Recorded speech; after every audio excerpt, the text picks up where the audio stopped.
movies. I don't know why. Anyway. Hello, I'm Jordan and you're not. And for some reason, I'm going to review Annie Hall, Woody Allen's masterpiece. Now, this is supposed to be a good movie. I don't understand. Like, it won like awards. I think it won Best Picture back in the 70s. But how? What were these critics on when they saw this movie? When they thought this was the greatest film ever? Like, you know what? I could be reviewing good movies like Django Unchained or American Hustle or the crap do I have this? I don't like Quentin Tarantino. But you know what? Screw that shit. I'm gonna review Annie Hall, bitch. Alright, so was this movie supposed to be charming? I mean, like, I get Woody Allen's supposed to be like this comedian, kind of doing like really awkward, but that's what he was. This whole movie, he is just, his character, everything is just awkward, and it feels forced. Much like Tommy Wiseau in The Room. If you haven't watched that, check it out. What's the matter with you?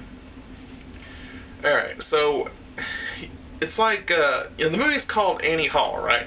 It's supposed to be about the woman, but it's more about Woody Allen's character, who's this whiny, dorky little nerd guy, and who does that? Who makes a movie called Annie Hall but makes it about the nerdy, dorky guy, unless he's the director? That'd be like making the Lone Ranger movie starring Johnny Depp as Tonto. Oh, wait. So, there's really, I want to keep this review short, sweet, and to the point. And yes, there might be some spoilers for those that have not seen this movie. So if you want to watch this grand masterpiece, don't watch this review. Give me a thumbs up and get out of here. Alright, so a few years back, my friend Chad, we were watching The Room with Megan, and he said, you know, he asked me if I'd ever seen any Woody Allen movies, and I said no.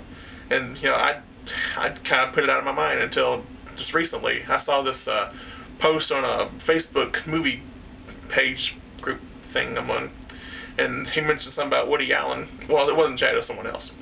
And, you know, I kind of thought, alright, I'll look this guy up, see if he's any good. I looked up some of the trailers. I looked up that, you know, I looked up Annie Hall, Sleeper, Bananas, Manhattan, Play It Again, Sam, I don't know. Some of them actually sounded pretty interesting or intriguing, so I bought Bananas and Annie Hall. So I watched Bananas. Bananas was really kind of out of date, but I laughed at a few parts. Some of his jokes were actually kind of funny in that movie. But this one, it's supposed to be like this sweet little romantic comedy, but it's awkward as hell. Like The Room. Like, Woody Allen is just this, his character is just this little whiny, crybaby little thing that has like all these little quirks and all these problems, and you really wonder why this woman is with this guy. Because, you know, he tries to make her take these college courses because he thinks she's dumb or something, or he thinks that she's not smart as him, and he uses all these big dictionary words like he's better than everyone, and he has glasses, and he's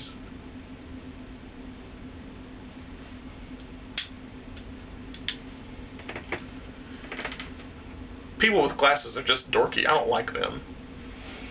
Alright, so he comes back, he talks to us, he talks to the audience, like he breaks the what's that called? He breaks the wall, the fourth barrier, the fourth wall, or something like that. I don't really know. I don't know all my movie slang. Like, he talks to us, and he tells us his backstory about his childhood, that he lived underneath a roller coaster, and his mom and dad, and there's like a weird aunt that everyone thought was hot, but she's kind of like ugly. And he tells all these relationship problems he's had, like with Annie Hall and with Shelley Duvall and Carol Kane. Carol Kane was actually hot back in the 70s. What happened? Okay. So, yeah, then they're off and on. Like, there's twice in the movie where Annie Hall and Woody Allen, or like, well, Diane Keaton. I'd like to say Diane Lane. I get those two names mixed up. they're like off and on, and they really question why these two are together. And in the end, spoilers, major big epic spoilers, they don't get together. They don't get back together. And honestly, I was okay with that. But because their relationship, it was so forced. Like, forcing them to be together. And they shouldn't be together because they just break apart like that. It was so refreshing to see them not getting together. It's like anti-Hollywood romance. So maybe he did do something right and I just missed it.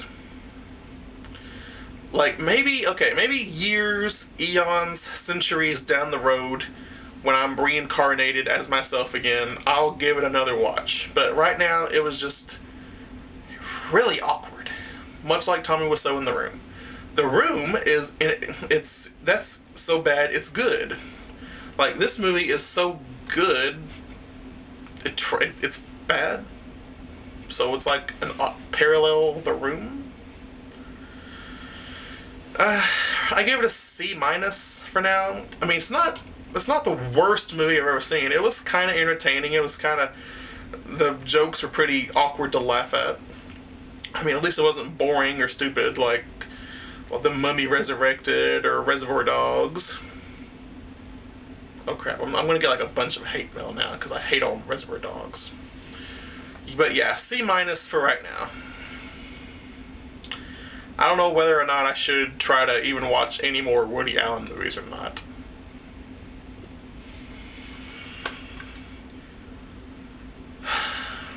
Knowing me, I probably will. But every time I get like this obsession with something new, I give in and I have to buy the complete, whatever it is, the complete series, the complete collection. Did that with Tyler Perry, did that with Tommy Wiseau, did that with Dark Shadows, did that with Get Smart, did that with Dukes of Hazzard, did that with Sleepy Hollow, did that with Halloween, did that with True Blood, did that with Jaws, did that with The Walking Dead. But yeah, if you're my generation and if you want like a weird, awkward, quirky, forced romantic comedy movie, then check out Annie Hall, I guess.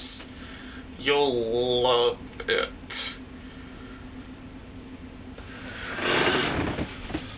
So awkward!